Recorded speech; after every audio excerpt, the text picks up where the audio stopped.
Hi, we're Joel and Lia, and today we're talking about things Americans want to know about the NHS. So I put a question on our Instagram asking if you guys had any questions about the NHS, and we'd answer them to the best of our ability. We made a video ages ago about the NHS, what it is, and if you haven't already seen that, definitely go check it out. We'll try and link it up in the cards. It's very old. Oh, it's so old. We look so different. We must have been really young when we made it. Anyway, these are some of the questions we got from Instagram, so we're just going to kick it off with those. Question number 1, what is the NHS? So NHS stands for the National Health Service, and it is, Americans like to call it our socialised care, which may or may not be true. Either way, we pay for our healthcare through taxes, and it means we get free, in inverted commas, healthcare. Obviously we don't pay for it through tax, but it works really well. It's really amazing, and I don't know what our country would look like without it. Next question. Next questions. Are prescriptions covered under the NHS? So they're not covered unless you are, I think, on job seekers allowance, which it is like if you're unemployed and you're looking for a job, then you can get free prescriptions. And I think there's a few others. Full-time education. Full-time education makes it free. / under 18 or something, yeah. Oh, so good when you're under 18, you don't have to pay a penny. Or I think maybe if you've got, there are certain medical issues that you may have, like if you're registered as disabled, I think you get free prescriptions. But for most people in the UK, you do pay a prescription fee. And is it £9.50 or £9 for a prescription? So whether you need something for your tonsillitis or your inhaler, if you're Joel, whatever it is, even if the medication is £500,000, you'd still get it for £9. Even if the medication is £2, you get it for £9. Like that is the prescription. It's something we've completely taken for granted, like living in the UK. You go to the doctors, your appointment's free. Every time we say free, we mean it's already been paid for by the taxpayer, us, the taxpayers.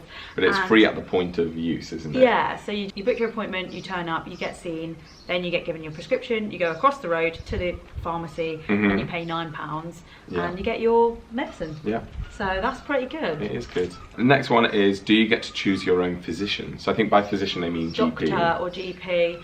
I'd say yes and no. I've only ever been given the choice to, do I want to see a female doctor? I've been given that choice, but you? I think you can call up and you say, I want to see Dr. blah de blah. When you join a surgery, they do just assign you a doctor and say this is your go-to point of contact. But if you want to see someone else, you can. And as you said, if you want to see a female or a male, you can. Like, you're not stuck with one physician or GP. You can chop and change. I don't think it's a big deal. No. If you ask to change. No, and actually I quite like that because you're not just seeing one person all the time. You're getting multiple people's opinions. Yeah. Can I get someone else's opinion? The next question is, how quickly can you get in to see your GP?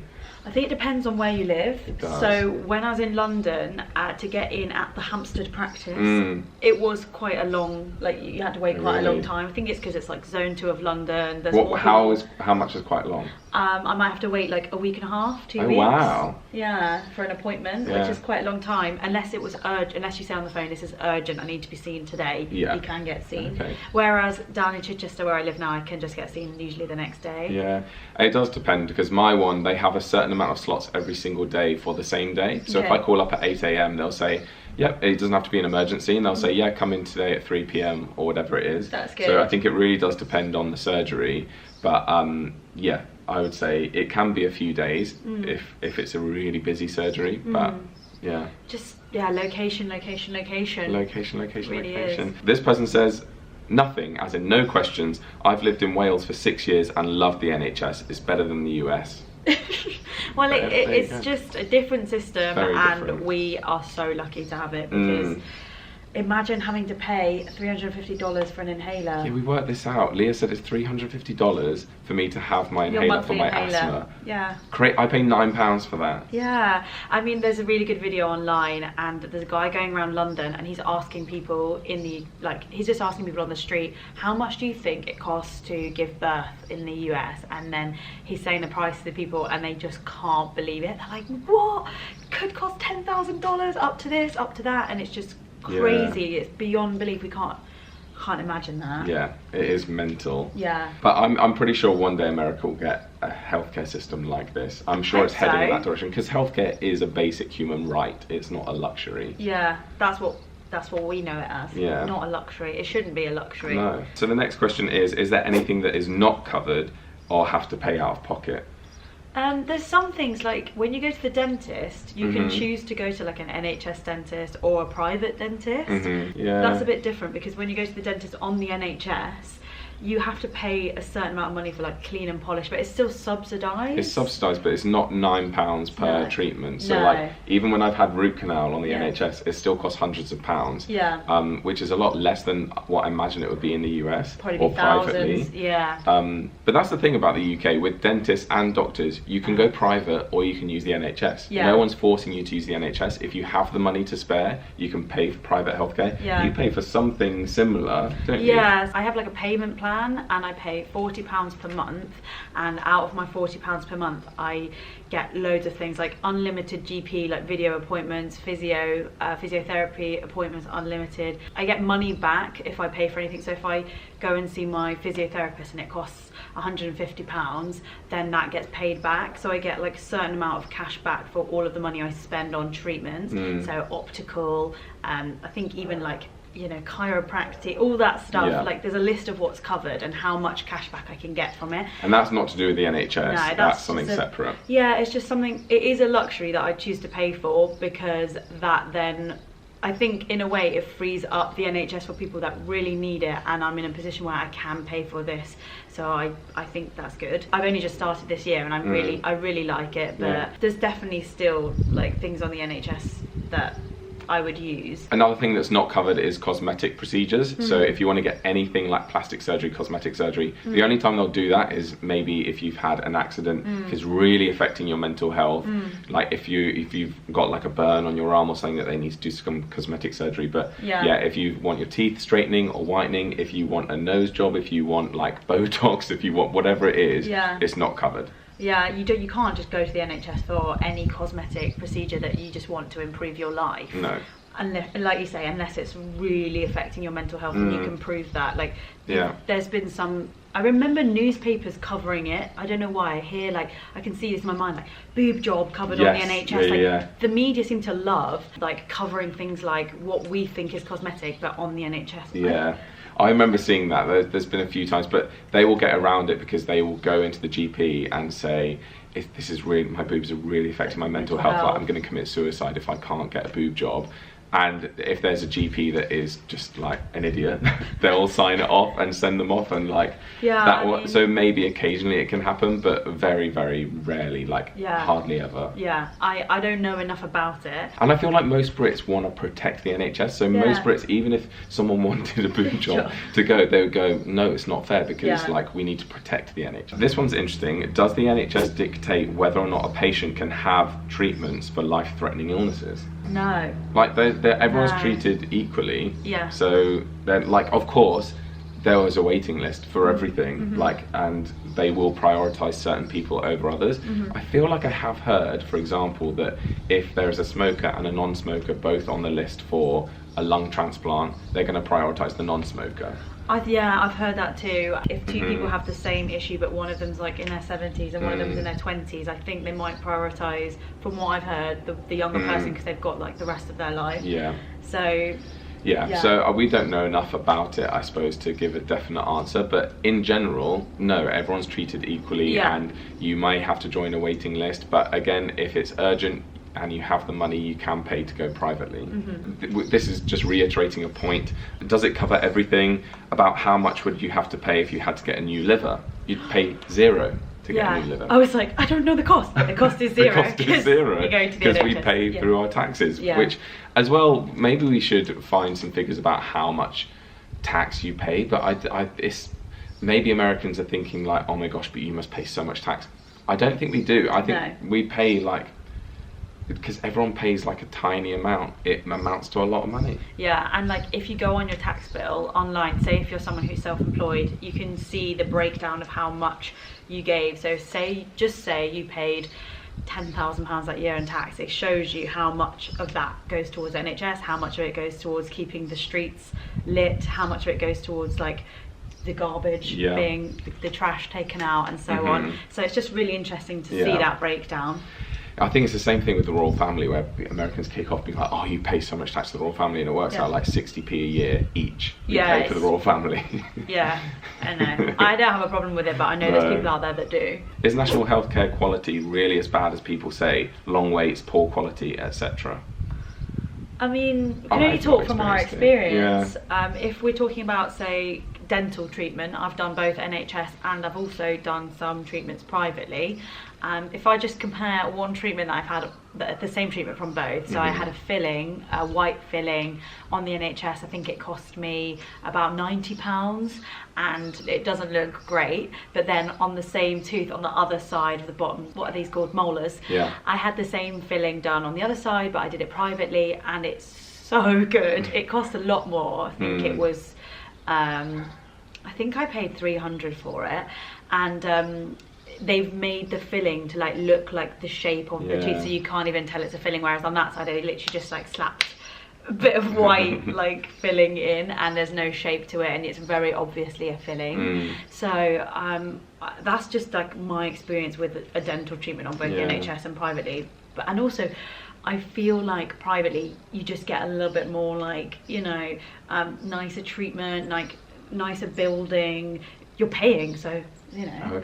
I think that's a bit of a different like feeling when you're in there. But the treatment itself, I did notice the difference. Healthcare wise, I don't think I've noticed any super long waits. I think there are loads of horror stories about like, oh, you have to wait, the waiting times are ridiculous. I've never experienced that with people in my family going to hospital, being rushed into the ER, or we call it A&E. Like the waits haven't been that long, and also the alternative is to pay ridiculous amounts of health insurance.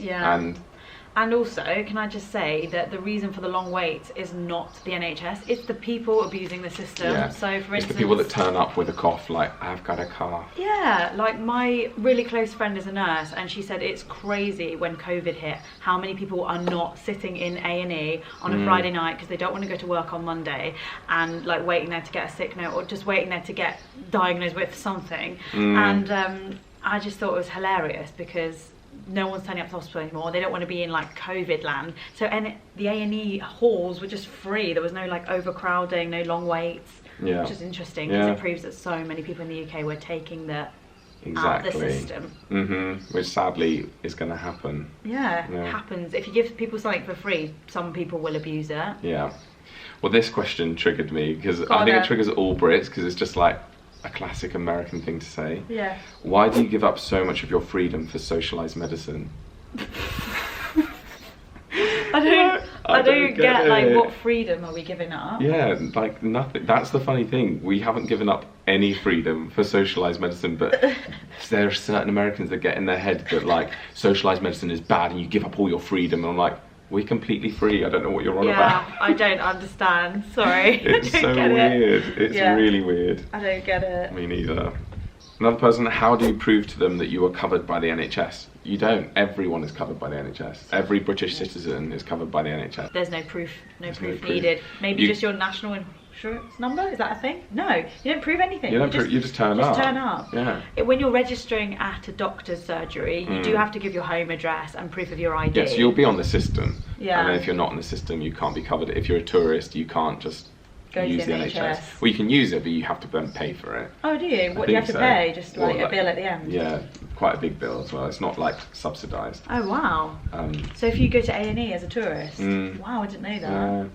Wow, learn something new every day. Oh, it makes sense because people would just fly over here, have a tragic accident, and then get sick. Wait, but why would they do that? I don't know. Okay, anyway. So again, to reinforce the point, someone's saying, so does every citizen get the exact same plans no matter how much money they make or don't make? It's pretty much. It's not a plan that you sign up to, and maybe that's where Americans, because you can pay a lot of insurance and get this plan, or pay less insurance and get this plan. There's no plan. It's just you get free treatments on the NHS. And should you need it, regardless of how much you earn. If you're a millionaire, you can use the NHS for free. If you're really poor and you don't have a job, you can use the NHS for free.